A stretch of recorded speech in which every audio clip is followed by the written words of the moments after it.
ॐ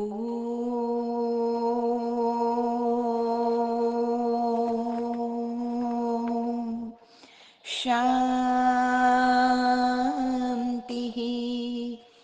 सत्यं शिवं सुंदरं सच्चित् आनंद स्वरूप सत श्री अकाल मूर्त सदाशिव परम पिता परमात्मा की प्यारी संतान, प्यारे भाइयों तथा बहनों, आज इसकी मुरली का मंथन प्रस्तुत है। उससे पूर्व खुद से खुद की बात, अपने से ही अपना संबोधन।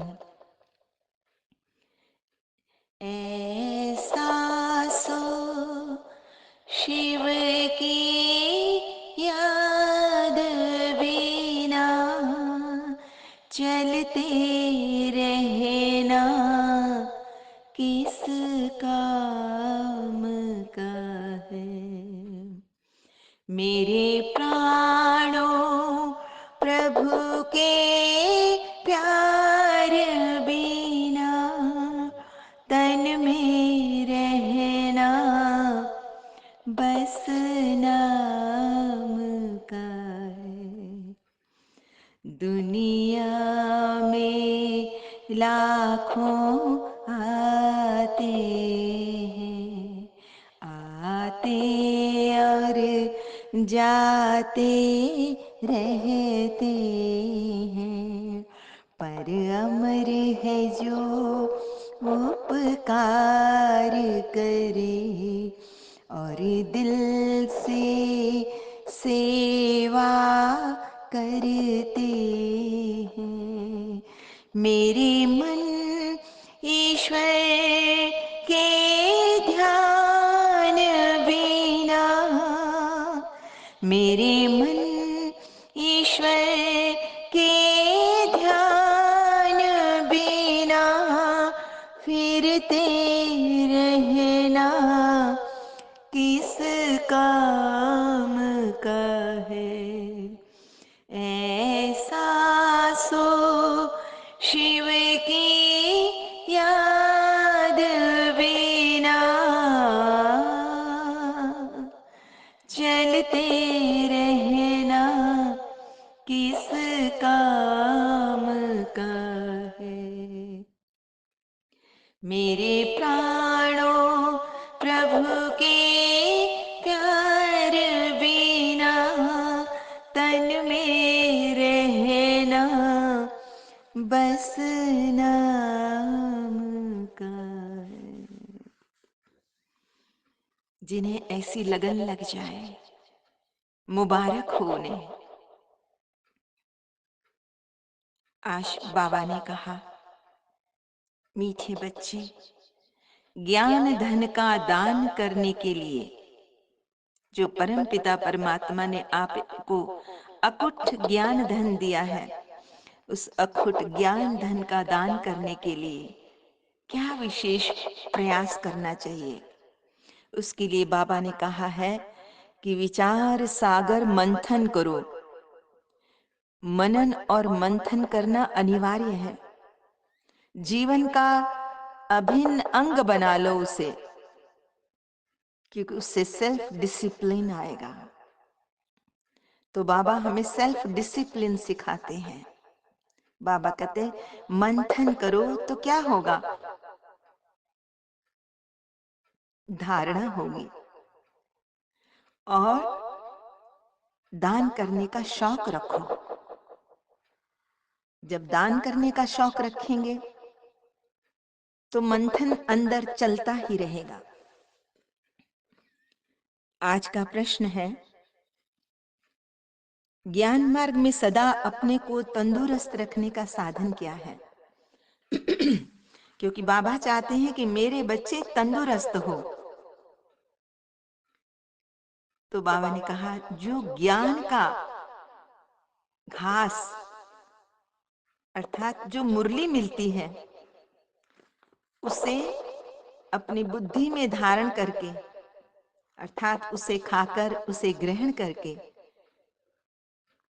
उगारना चाहिए, अर्थात मंथन करना चाहिए। क्योंकि जिन बच्चों को मंथन करने की आदत होती है, हजम करने की आदत होती है, वो तंदुरुस्त रहते हैं, वो कभी बीमार नहीं पड़ते हैं। फिर बाबा ने कहा, ज्ञान मार्ग में तंदुरुस्त कौन है? जिनके भीतर किसी भी प्रकार का कोई विकार नहीं, विकारों की बीमारी से जो मुक्त है, वही तंदुरुस्त है। वो सर्वशक्तिवान परम पिता परमात्मा, सर्व का कल्याणकारी एक ईश्वर ही है। वो सर्व का कल्याण करने के लिए अभी आया हुआ है। आकर क्या करते हैं? वो ज्ञान का रास्ता बताते हैं, कल्याण करने का रास्ता बताते हैं। फिर बाबा ने कहा, धारणा क्यों नहीं होती है? क्यों धारणा नहीं होती है? क्योंकि मनन चिंतन नहीं करते हैं। बाकी परम पिता परमात्मा सबका कल्याण करके आपको सुखधाम में भेज देते हैं।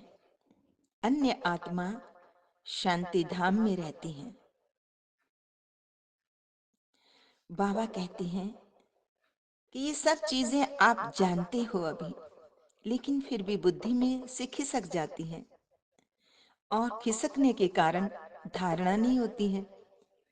अगर इन पॉइंट्स के ऊपर विचार सागर मंथन करते रहें तो ऐसा नहीं होगा। फिर बाबा ने एग्जाम्पल दिया, जैसे गाय है, वो क्या करती है? घास खाने के पश्चात उगाड़ती रहती है। और हमें भी जो ज्ञान का घास मिलता है, ज्ञान और योग, इस पर दिन भर विचार सागर मंथन करना चाहिए। फिर बाबा ने कहा, साथ में सर्विस का शौक भी रखना है। जब आप विचार सागर मंथन करेंगे तो आपके भीतर एक खुशी का पारा चढ़ेगा। जब खुशी होगी तो आपके चेहरे से झलकेगी, सर्विस का शौक भी होगा। तो बाबा ने कहा, जितनी जितनी धारणा करेंगे उस आधार से फिर उच्च पद भी पाएगा, और जितनी ज्ञान का मनन चिंतन और सेवा होगी, उतना ही ज्ञान सागर के नजदीक आते जाएंगे। जितना ज्यादा सर्विस करेंगे, खुद का अन्यों का कल्याण करेंगे, उतना ही पद भी ऊंचा पाएंगे। बाबा ने फिर ये बताया कि जब आप सर्विस करते हैं तो सर्व के साथ साथ कौन सी विशेष धारणा करनी है और सावधानी रखनी है। तो बाबा ने कहा कि सर्विस के साथ आपके भीतर गुण भी चाहिए, न क्रोध होना चाहिए, न कोई उल्टा सुल्टा ख्याल आना चाहिए, मतलब संकल्प भी आपके कितने शुद्ध होने चाहिए। बाबा कहते विकारों की कोई भी बीमारी नहीं होनी चाहिए।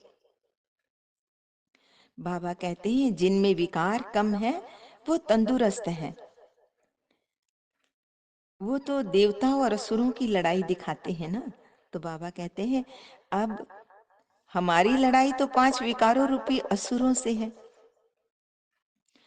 जिनमें आसुरी स्वभाव है उनको असुर कहा जाता है। नंबर 1 असुर आसुरी स्वभाव कौन सा है? वो है काम विकार, और इसीलिए सन्यासी भी इसे छोड़कर भाग जाते हैं।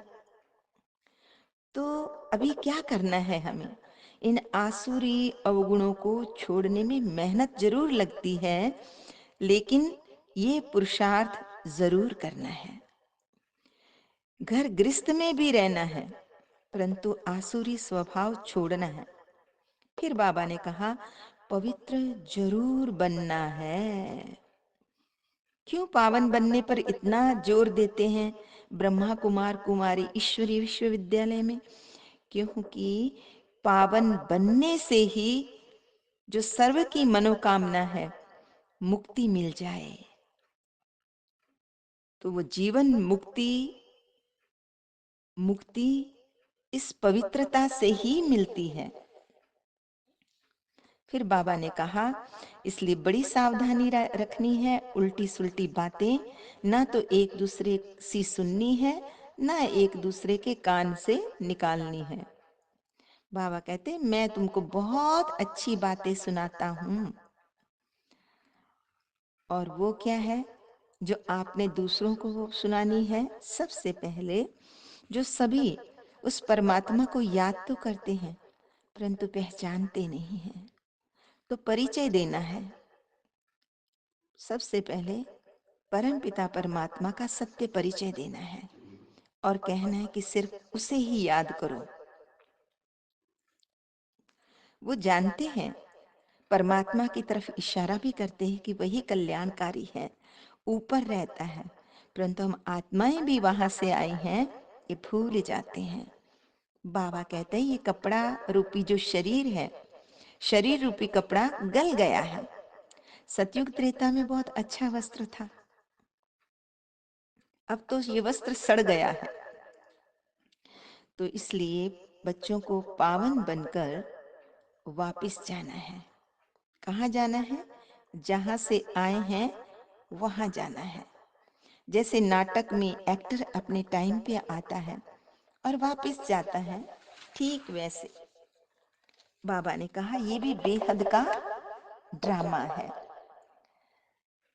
दुनिया में पहले सिर्फ भारत ही था, भारतवासी विश्व के मालिक थे। देवी देवताओं का कोई खंड ऐसे मालूम नहीं है, ऐसे किसी को पता नहीं है कि वहां देवताओं का कोई खंड होता होगा। ये तो बाद में वृद्धि को पाते हैं, नए नए धर्म स्थापन होकर अपना अपना धर्म स्थापन करते हैं।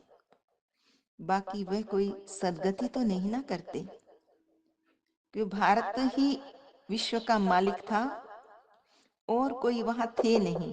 ये सब बाद में आते हैं, ये भी बुद्धि में जरूर रहना चाहिए।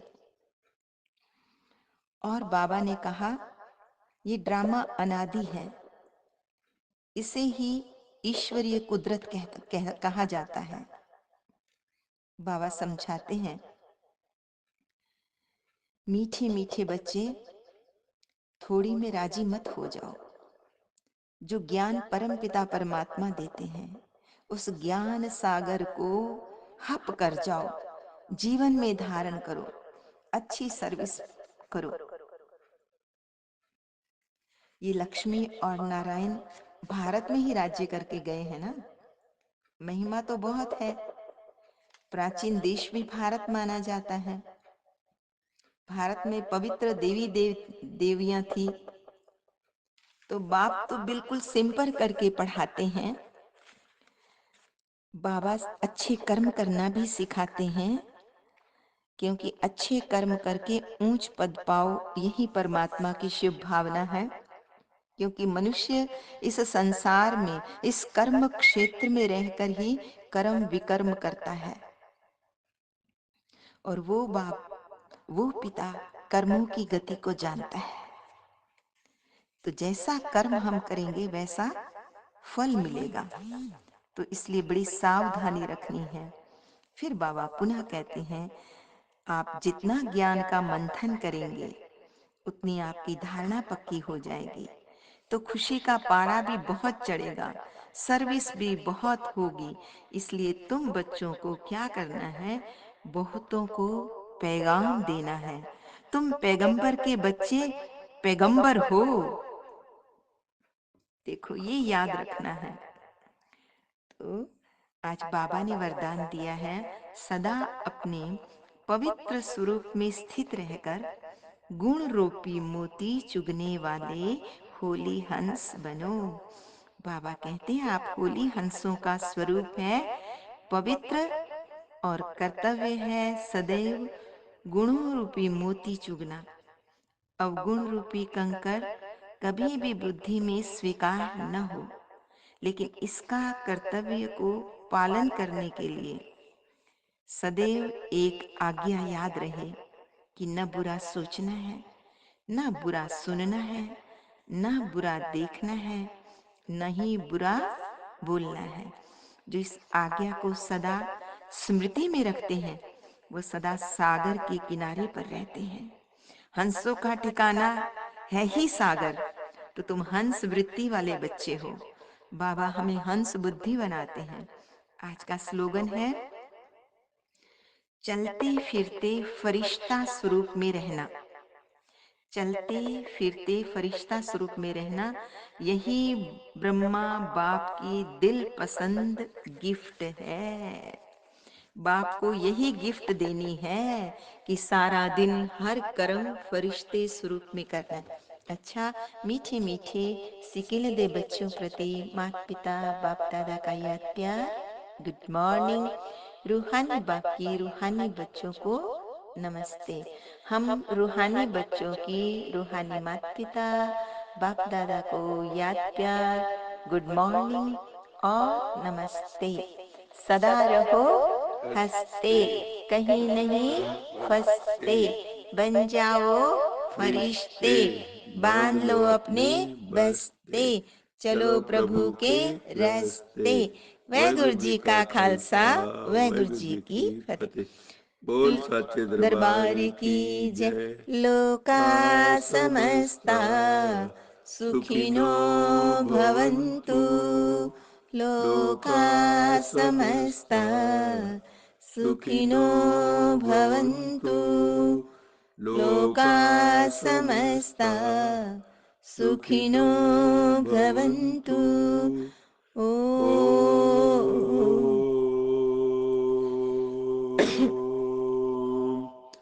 शांति शांति शांति।